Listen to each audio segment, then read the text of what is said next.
Before anything else, Senator, I'd like to thank the committee for inviting me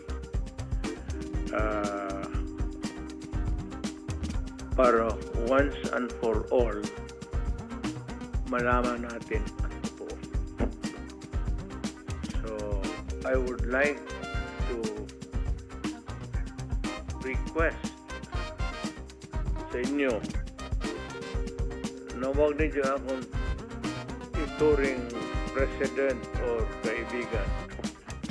Treat me as a witness and tignan natin kung lalabas yung totoo. So, with your permission, at maraming salamat po sa inyong lahat for inviting me. I'd like to start my mandate as President of the Republic was to protect the country and the Filipino people.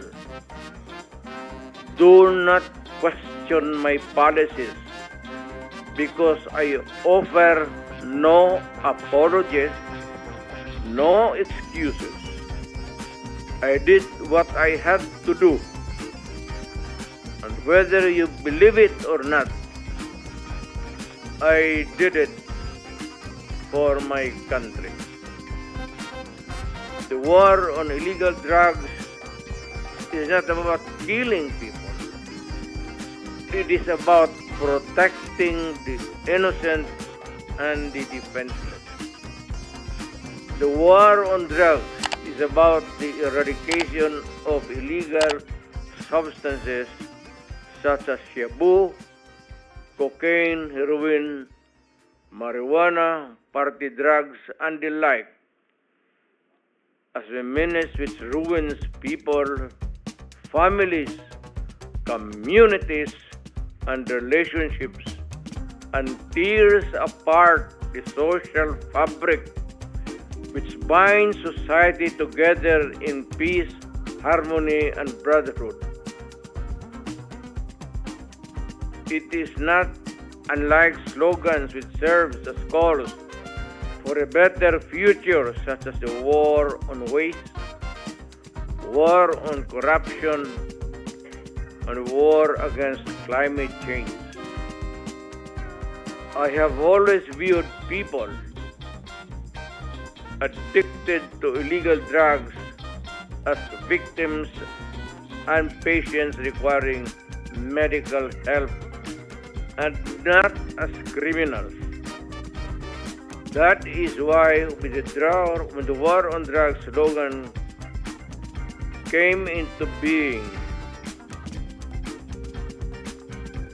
coined first as a message to the people of Davao City to stay away from illegal drugs. But at the same time, I had a drug rehabilitation facility constructed in Davao City, a city government expense, manned by Davao City government doctors, psychiatrists, nurses, and health workers, among others, to look after the complete rehabilitation of those addicted to illegal drugs. I believe then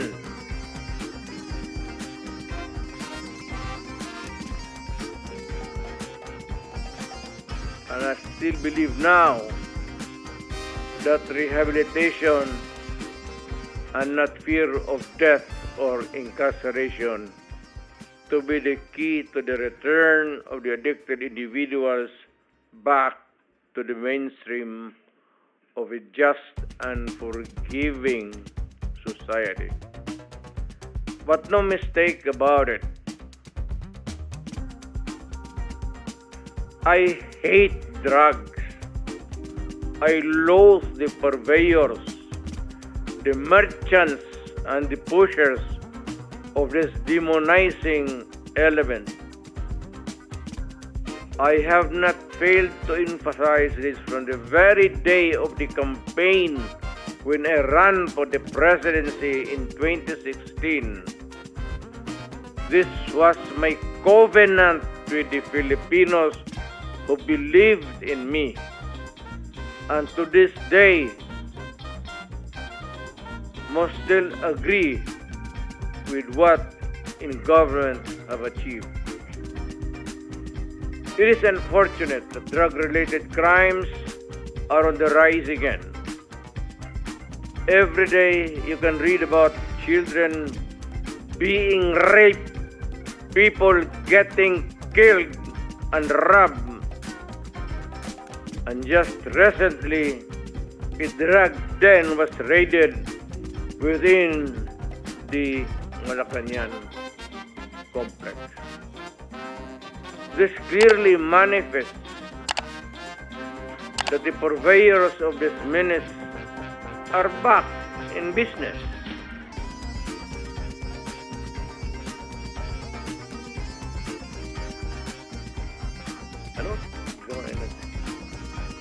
The Filipinos are anxious and distressed. Self-preservation is still the first law of nature.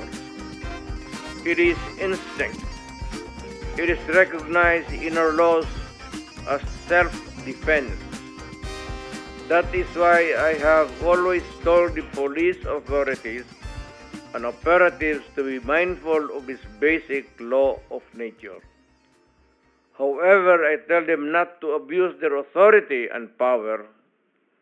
And hindi ko talaga pinayagan yung abuso ng pulis o sundalo kailanman sa buong buhay ko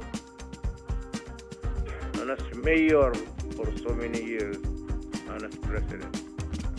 In the guise of protecting themselves.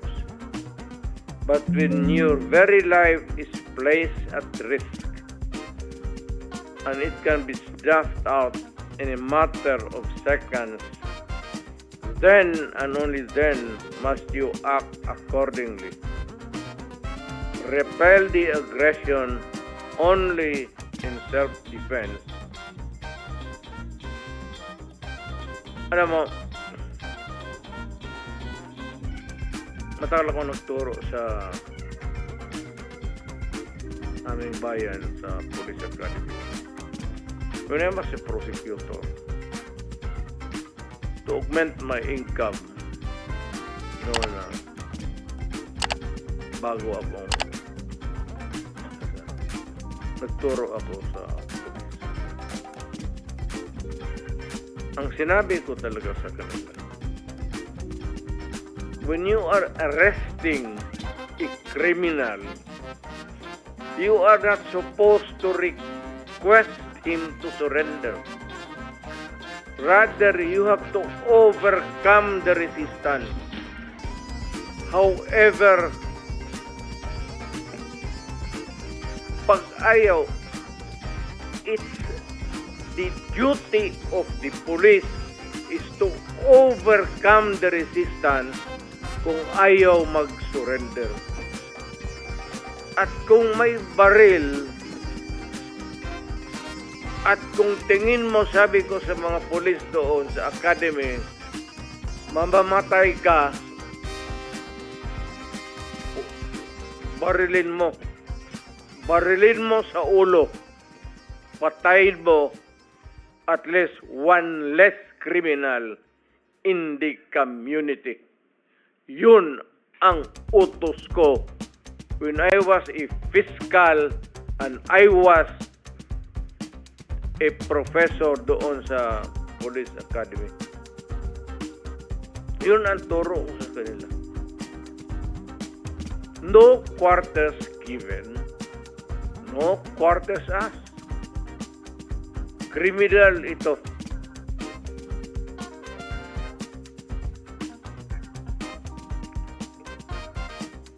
Repel the aggression only in self-defense.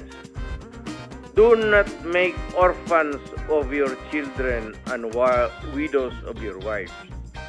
I don't want that in my conscience. as mayor and president. Hindi ko mabigat yan sa konsensya ko. I have warned, but before that, my job as president was never easy, and it was not meant to be. I have tried to do the best I can to address the problem of illegal drugs firmly and without compromise. For all of its successes and shortcomings, I alone take full legal responsibility sa lahat na nagawa ng mga pulis pursuant to my orders. Ako ang managot at ako ang makulong. Huwag yung pulis na sumunod sa order ko. Kawawa naman, nagtatrabaho lang. Yun ang gusto kong sabihin sa Pilipino at mabutit iyaya ninyo ako dito. Once and for all, yan ang gusto kong sabihin sa tao.